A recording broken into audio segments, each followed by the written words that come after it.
Ne pas se relâcher à Toulouse, mais aussi à Nice, soumise à un confinement depuis hier. Sur place, les patrouilles des forces de l'ordre ont été renforcées pour vérifier que les règles sont bien respectées. Et elles bénéficient de l'aide des caméras de surveillance. Il y en a près de 3500. Comment sont-elles utilisées? Voyez ce reportage de Leslie Benzaken et de Virgile Liado. À Nice, ces caméras vidéo surveillent la ville 7 jours sur 7, 24 heures sur 24.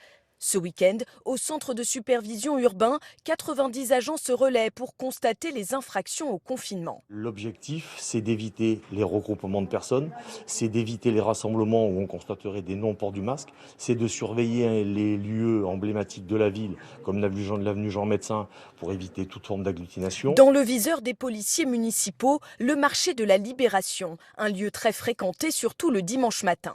Le centre vidéo est en contact direct avec ses équipes sur le terrain. La vidéo est en train d'observer, il y avait un groupe de 3 personnes avec le masque baissé. Donc on envoie un équipage pour aller contrôler ces personnes. Contrôle pédestre, équestre mais aussi routier, ce week-end la ville a mobilisé 40 de ses policiers. Vous savez que c'est deux attestations différentes? Non, je ne savais pas. Si.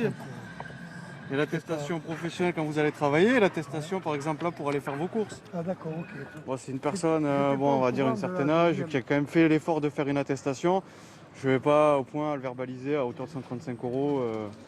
Sans attestation, son passager, lui, écope d'une amende. 25 000 verbalisations pour non-respect des mesures sanitaires ont été recensées en un an. Elles apparaissent sur cette carte. Celle où il y a le plus de points rouges, c'est celle où nous mettons le plus de moyens matériels et humains pour pouvoir contrôler, parce que ce sont les zones les plus denses, ce sont celles qui nécessitent évidemment des effectifs en nombre plus important. Selon la police municipale, le confinement de ce week-end a plutôt bien été respecté. Jusque-là, 350 procès-verbaux ont été dressés.